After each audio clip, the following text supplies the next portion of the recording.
Okay, so as we start part two of our novel, I want to spend a little time looking at the first two or three paragraphs that open chapter one of part two, but also going back a little bit. So if you remember our story, we're dealing with a man who seems to be very stressed out on the beach. He's stressed out by the physical environment. He's had a pretty rough day as far as they've met some kind of bad characters seeking revenge on Raymond. Merceau manages to get out of that situation, but then finds himself alone on the beach with a gun in his pocket and facing one of these Arab men alone. The man pulls a knife, does not attack him, but seems to be like holding it in the sun and like glinting. So Merceau has this sensation of being stabbed, but he's pretty much 20 feet away from the guy. And then Merceau shoots his gun and he fires 4 additional bullets into the dead body. So at that point, he is then arrested and taken into custody. And that's where part two begins. So part two will deal with the arrest, the interviews with the prosecuting attorney, his own attorney, the trial, and then Merceau's description of how he spends his time in prison waiting for the sentence to be executed. So if we look at these opening paragraphs, I think there's some things that we can pull out that will help us with the rest of this part. So let's take. I'm going to read it. If you've got a copy, you can follow it at home. Right after my arrest, I was questioned several times, but it was just so that they could find out who I was, which didn't take long. The first time at the police station, nobody seemed very interested in my case.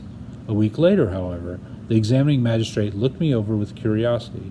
But to get things started, he simply asked my name and address, my occupation, the date and place of my birth.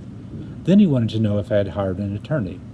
I admitted that I hadn't and inquired whether it was really necessary to have one. "Why do you ask?" he said. I said I thought my case was pretty simple. He smiled and said, "That's your opinion, but the law is the law. If you don't hire an attorney yourself, the court will appoint one." I thought it was very convenient that the court should take care of those details. I told him so, and he agreed with me and concluded that it was a good law. At first, I didn't take him seriously. I was led into a curtained room. There was a single lamp on his desk, which was shining on a chair, which he had me sit while he remained standing in the shadows. I had read descriptions of scenes like this in books, and it all seemed like a game to me. After our conversations, though, I looked at him and saw a tall, fine-featured man with deep-set blue eyes, a long gray mustache, and lots of thick, almost white hair. He struck me as being very reasonable, and overall quite pleasant, despite a nervous tic which made his mouth twitch now and then. On my way out, I was even going to shake his hand, but just in time I remembered that I had killed a man. So in this first paragraph, we're reminded that Merceau, in his basically life flow, the way he moves through life is he observes. He's highly observant, and even this guy, he goes into detail about the tic that the guy has, the nervous tic. And so he's excruciating with his attention to detail. But he also seems, I won't say lost, but almost like surprised that this is a big deal. Like he forgets that, oh yeah, I forgot I killed a man. And he questions like, do I really need a lawyer? This is a pretty simple case, I think. All of this makes us wonder, like, does Merceau, is he like stupid? Does he really know what's going on? So let's continue on. The next day, a lawyer came to see me at the prison. He was short and chubby, quite young, his hair carefully slicked back. Despite the heat, I was in my shirt sleeves. He had on a dark suit, a wing collar, and an odd-looking tie with broad black and white stripes. He put the briefcase he was carrying down on my bed, introduced himself, and said he had gone over my file. My case was a tricky one, but he had no doubts that we would win if I trusted him. I thanked him, and he said, "Let's get down to business." He sat down on the bed and explained to me that there had been some investigations into my private life. It had been learned that my mother had died recently at the home. Inquiries had been made at Marengo. The investigators had learned that I had shown insensitivity the day of Mama's funeral. You understand, my lawyer said, it's a little embarrassing for me to have to ask you this, but it's very important, and it will be a strong argument for the prosecution if I can't come up with some answers. He wanted me to help him. He asked if I had felt any sadness that day. The question caught me by surprise and seemed to me that I would have been very embarrassed if I'd had to ask it.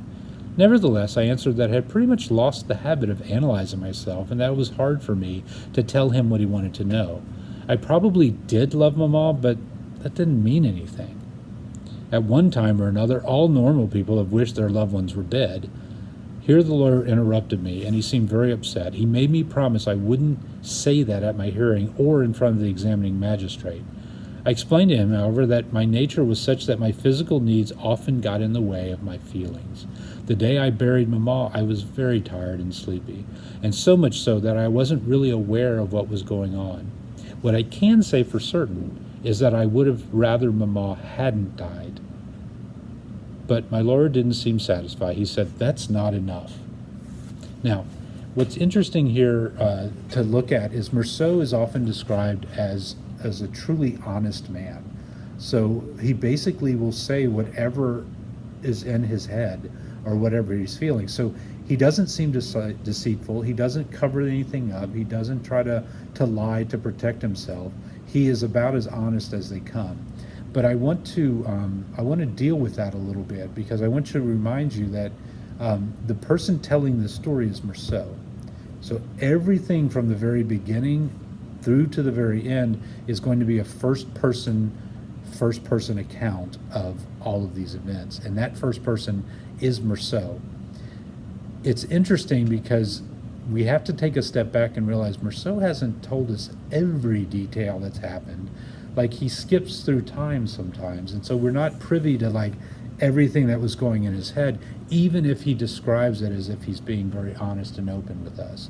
So we have to ask ourselves, is he reliable? Is any narrator that is a first-person account, what are the prejudices, what are the cover-ups, what are the things that they do that might protect their own emotional state, their own ego state, their own sense of danger? What might they do to project that into the things that they tell us? And so I'll warn you as you go forward, kind of keep that in mind. What Merceau tells us is carefully told to us. It may not be everything that's happening. And what he tells us in this little section here is that he doesn't remember if he loved his mother or not. He doesn't know that he was sad. All he does know is that he would prefer that she hadn't been dead, which is an honest answer, but at the same time, it's not anything that's going to get him off the hook in this account. Okay, so what I want you to do is continue with that chapter, and you'll see that he's interviewed once again by the magistrate, and we begin to see little by little that Merceau seems like a very cool customer.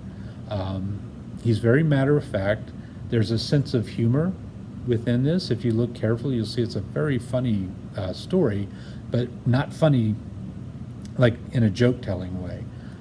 So continue on. I'll come in with another video in a little bit, but I thought that will get us through the first couple of chapters of Merceau, like going through the questioning phase of his trial.